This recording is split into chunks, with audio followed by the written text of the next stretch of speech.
Hello and welcome to CinePhellas.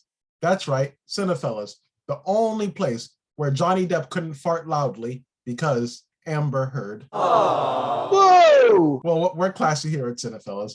All right, so Logan, we're here to talk about Maika Monroe's new movie, The Watcher. But before we go any further, should we let them see the trailer? Yeah, absolutely.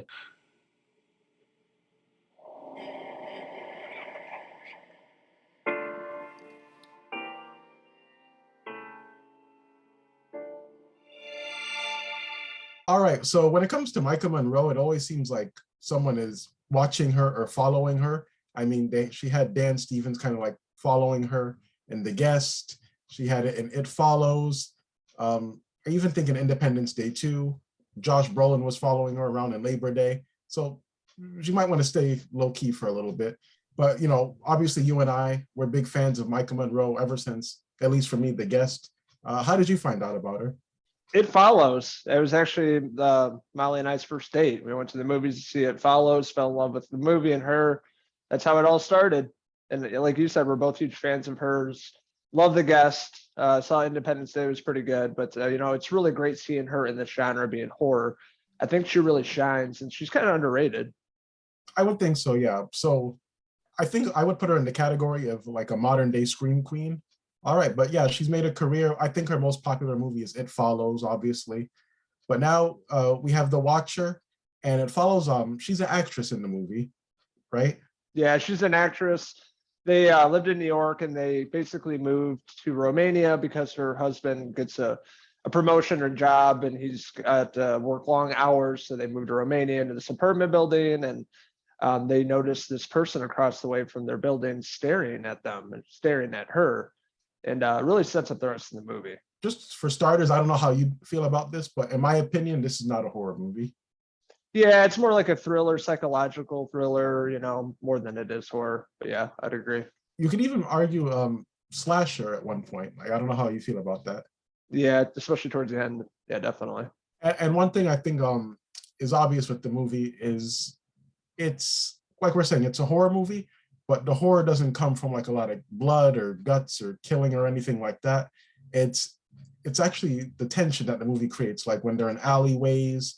It's like someone's watching you and following you, and I think that works really well. It's very Hitchcocky, and I don't know if you got vibes like that. I was gonna say the same exact thing, my man. So I'm glad you brought that up. This just definitely shows a lot of love for Alfred Hitchcock, a lot of suspense, much like Psycho. You can see this guy following her around. You don't really see a clear view of his face, just kind of the side of his face, and it's kind of blurred out. So you never know who this person is. But throughout the film, she kind of becomes obsessed with this stranger that lives across the way from her, trying to figure out why he's watching her and really creating some, suspenseful scenes throughout Romania, movie theater, showing up at this strip joint, I guess it was, and just creates a lot of suspense, which I really appreciated. Yeah, it felt like a modern day Hitchcock movie, and I'm glad you mentioned that too, because for like 90% of the movie, the guy was in silhouette, so I thought that was cool. I had a feeling it was this guy, and I was right because I love this actor. I don't want to spoil anything, but he's shown up in a lot of movies like Dark Knight and Pacific Rim Uprising, this new show called The Offer on Paramount. So he's really fantastic villain, and I'm glad they chose this actor to play the part because he really killed it. Uh, uh, it's funny because The Dark Knight is one of my favorite movies. I don't know who this actor is. You definitely look into him. He's really underrated guy, but he keeps popping up in movies and TV shows recently. Okay, so I'll check him out. And one thing too, with like we're saying, it's very like it's a Hitchcockian like thriller, and I think with remember in the beginning of the movie they don't have any like subtitles. Yeah, yeah, I think they did that on purpose. That way, it's like we don't know if it's just her or if she's paranoid or something like that. If it's just like I thought, it's like we're supposed to be with her, like we don't understand what's going on, just like her. exactly, because she's in a foreign country. She doesn't speak the language, so there's a language barrier. Her trying to talk to anybody, and she just feels really alone. It's has like a very claustrophobic feel to it, a very cold feel to it as well. Just being through the eyes of this character, Julia, what she's going through, being a stranger in a foreign country with her husband that's working all the time. He's really standoffish. He's never really there for her with everything she's going through in this film. So she's basically alone and trying to figure things out and, becoming obsessed with this person. Yeah, this watcher, yeah. And we Watch don't her, know yeah. if it's her being paranoid or if it's just really something's going on. Because even when they were in the grocery store, and I don't want to spoil too much, when like she's backing up and she like bumps into the counter and like a jar of pickles falls down or whatever it is, it's like, well, I kind of see the husband's point where it's like, well, maybe he's watching the person watching him. So I thought that was cool. What about the movie theater scene? I thought that was really cool too.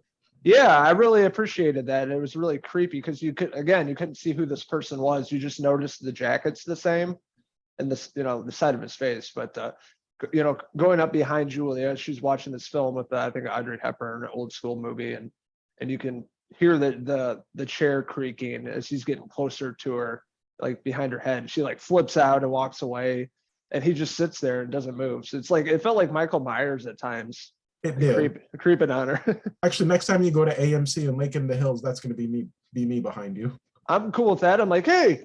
I'll just reach over. I'll take some milk duds right there.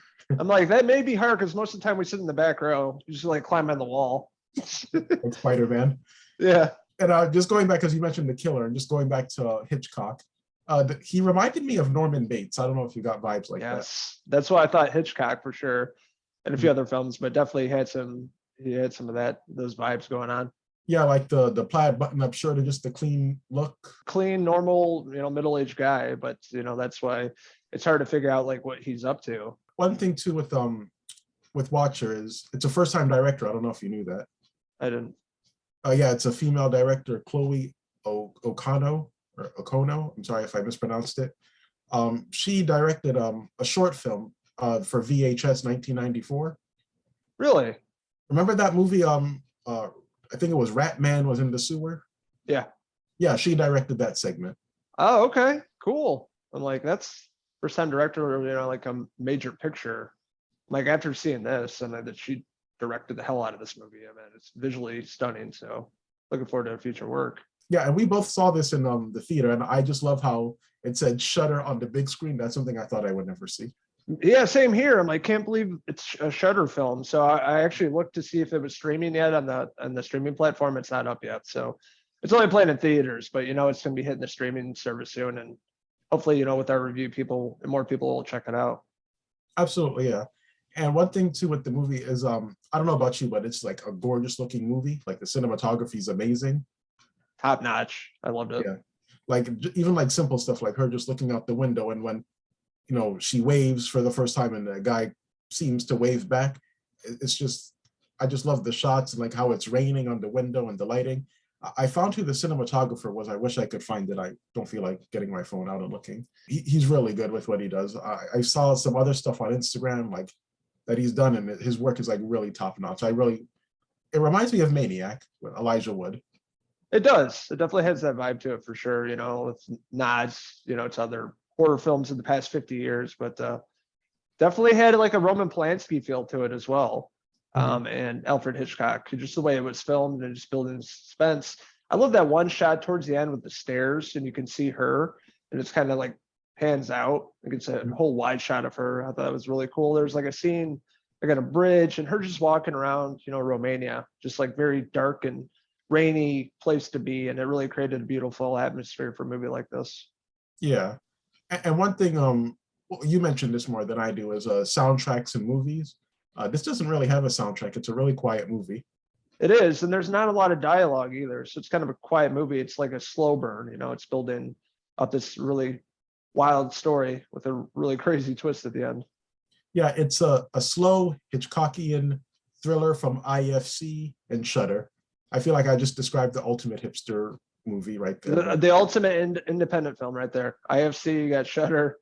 A lot of film nerds like ourselves are be like eating this up. And I guess we can talk about the ending too. How do you feel about the ending? I'm just curious. I loved it. Honestly, I thought it was going to go this one way and it went a completely different way. Like I appreciated that. I did not see that coming, honestly. I love the ending too, but I just a small nitpick. It doesn't really fit the tone of the movie. It feels very Hollywood at the end. Yeah, maybe they're just like, how about we just do this instead? Yeah. Maybe they have like an alternate ending, but yeah, I appreciated that ending. I thought it was cool. I thought, like I said, I thought they were going to do something else, but I thought it was cool, a little revenge tale. Yeah, and I honestly feel like the movie was short. Like, I don't know if it could have been a little longer. Like the ending, it kind of has an abrupt ending. Like she just gives her husband a look like, do you understand now? Yeah, and I was thinking, without spoiling anything again, is like something's up with her husband. He's like really off. Yeah. So I thought he had something to do with it, but I'm not gonna say anything. But yeah, he was kind of an asshole in the movie, whatever the actor's name is. Seen him a few times, but I thought he played a good part in this movie, very standoffish, controlling of Julia and like making her feel crazy. He's like never there for her. He's just like, oh, it's fine, smile, you're good. Yeah. And he was even talking badly about his wife at the, what was it, like the little party? The party, yeah, the party with the staircase scene. Yep. Like that's kind of rude. Yeah, he was a kind of a tool bag. But yeah, the ending was good. Like I didn't see that coming and the way they ended it. Just going back to the movie, I love I don't want to spoil anything, but there's a part where the watcher has a plastic bag and the plastic bag has a smiley face over it. And I'm like, that was kind of cool. Like a little Watchmen. Yeah, I got that vibe too. Big Watchmen. That's a little nod. I don't know if that was intentional, but if it was, that's cool. I don't think it was. It was like, oh, just comic book guy over here. So yeah, another thing we should probably bring up, it's there's a killer going around where this couple lives called Spider, and basically he's decapitating women. So yeah. You have a killer on the loose. Julia's dealing with all this stuff with this neighbor, stranger across the way watching her. So thinking, is the killer this this guy watching her? So that's what they're trying to figure out throughout the film. And the cops or the one cop is really silly in this. He just doesn't care about anything. Yeah. He like shows up. He's like, oh, whatever, figure it out. He's looking to get some head. Yeah, exactly. I actually thought the movie was really good. I hope more people see it, honestly. It's in theaters and I love the ending. Just, it feels like a different movie at parts with the ending. I thought the supporting characters were good. We didn't talk too much about her friend in the movie. The stripper neighbor. Yeah, she was really good in this movie too. She was a good friend of Julia. Yeah. So overall, if you're someone who likes Hitchcockian like thriller or like a real good mystery or thriller, I would honestly recommend this. I think anybody can watch it. But if you're someone who doesn't like a slow paced type of movie where it's like, oh my God, this is taking forever, then it's not for you. But I like those type of movies. We hardly get them nowadays. So I would give it a 4.5 out of 5. I really enjoyed Watcher. Not to get confused with The Watcher with Keanu Reeves, though. I was about to say, yeah, there's another movie with that, but this is Watcher. But I had a really great time with this. I honestly forgot about it. I saw one trailer for it and didn't realize it came out so soon. Mm-hmm. And you said that you checked it out and liked it and you love Maika Monroe as much as I do. I was really pleased with this. I went to the movie at like 4:30 the other day. There's only one other person there watching the movie, but I had a great time with it. Really beautiful atmosphere, cold, spooky. This neighbor guy, the watcher across the way, was really well done without saying who the actor is. They did a great job.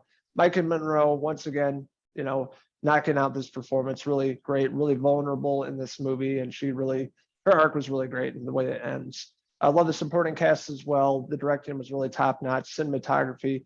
Just wish there's a better score in the movie to really elevate the atmosphere. But minor complaint here, but everything else I really appreciated. It's a movie I highly recommend. Watcher's currently playing in theaters and will be up on Shudder very soon. So that being said, I'm going to give Watcher a 4 out of 5 Maika Monroe hair pieces. Could you imagine if John Carpenter did the score? I know you would love it. I've been like 5 out of 5. Exactly. And honestly, I don't think Maika Monroe's been in a bad movie yet. Like, I don't want to jinx it, but I can't think of it. I haven't seen any, honestly. I think she's like super underrated. Nobody knows about her except us, like horror fans. And nobody knows about her. Hopefully she does more horror movies. So I'm glad about that. Yeah, I would like her to step out of her comfort zone too and do like something else, different genre. Be cool just to see what she can do as an actress. Yeah, she only did it with I was going to say Independence Day 2, kind of fits the realm. Labor Day maybe, but she hardly said anything in that movie. Well, I guess that's it. Well, like The Watcher, I hope you watch this and we'll watch you next time. Until next time, I'm Nile Fortner. This is Logan Myers. We are the CinePhellas. And Logan, what do we always say? Cheers!